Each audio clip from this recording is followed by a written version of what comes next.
Hi, ഞാൻ ശ്രീത്ത്. ഇതൊരു പഴയ മോഡൽ സ്വിഫ്റ്റ്. ഇതിപ്പോൾ റിറ്റ്സിൻ്റെയാണ്. പഴയ മോഡൽ സ്വിഫ്റ്റ് റിറ്റ്സ് ഇതൊക്കെ സെയിം ആണ്. ഇതിൻ്റെ സ്റ്റെയറിംഗ് ബോക്സിൻ്റെ വില എന്ന് വെച്ചാൽ ഫുൾ സെറ്റ് മാറുന്നുണ്ടെങ്കിൽ 35,000 രൂപ വിലയുണ്ട്. അപ്പോൾ ഇതിന് കൂടുതലായിട്ട് കംപ്ലയിൻറ്റ് വരുന്നത് വെച്ചാൽ നമ്മൾ റാക്ക് പുഷ് കംപ്ലയിൻ്റ് ആണ് ഇതിന് കൂടുതലായിട്ട് വരുന്നത്. അപ്പോൾ റാക്ക് പുഷ് നമുക്ക് സ്റ്റെയറിംഗ് ബോക്സ് ഫുള്ള് ഡിസ്മാൻഡിൽ ചെയ്തിട്ട് നമുക്ക് ലെയ്ത്തിൽ കൊണ്ടുപോയി നമുക്ക് റാക്ക് പുഷ് നമുക്ക് ഉണ്ടാക്കാൻ വേണ്ടി പറ്റും. അപ്പോൾ ഇതിൽ ഉണ്ടാക്കിയ റാക്ക് പുഷൊക്കെ ഉണ്ടാക്കി കൊണ്ടുവന്നിട്ടുണ്ട്. അപ്പോൾ ഇതിൻ്റെ ഓരോ പാർട്ടുകളാണ് ഇതൊക്കെ കാണുന്നത്. ടോർക്ക് സെൻസർ, അതിൻ്റെ പവർ ഷെയറിങ് മോട്ടർ വരുന്നുണ്ട്, ഒരു പീനിയം വരുന്നുണ്ട് ഇതിന്.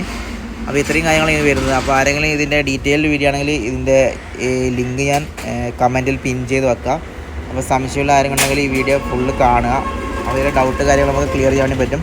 കൂടുതലായിട്ടും എന്താ പറയുക, ഈ സ്റ്റെയറിംഗ് ബോക്സൊക്കെ ഷോറൂമിൽ പോകുകയാണെങ്കിൽ തന്നെ സ്റ്റെയറിംഗ് ബോക്സ് റീപ്ലേസ്മെൻ്റ് ആണ് പറയാറ്. അപ്പോൾ ഇത് റാക്ക് പുഷ് നമുക്ക് ഇതിൽ ചെയ്യാൻ വേണ്ടി പറ്റും. അതുപോലെ തന്നെ പ്ലഞ്ചറൊക്കെ ഇതിൻ്റെ വാങ്ങാൻ കിട്ടുന്നുണ്ട്. അപ്പോൾ സ്റ്റെയറിംഗ് ബോക്സ് മാറ്റേണ്ട ആവശ്യം വരുന്നില്ല.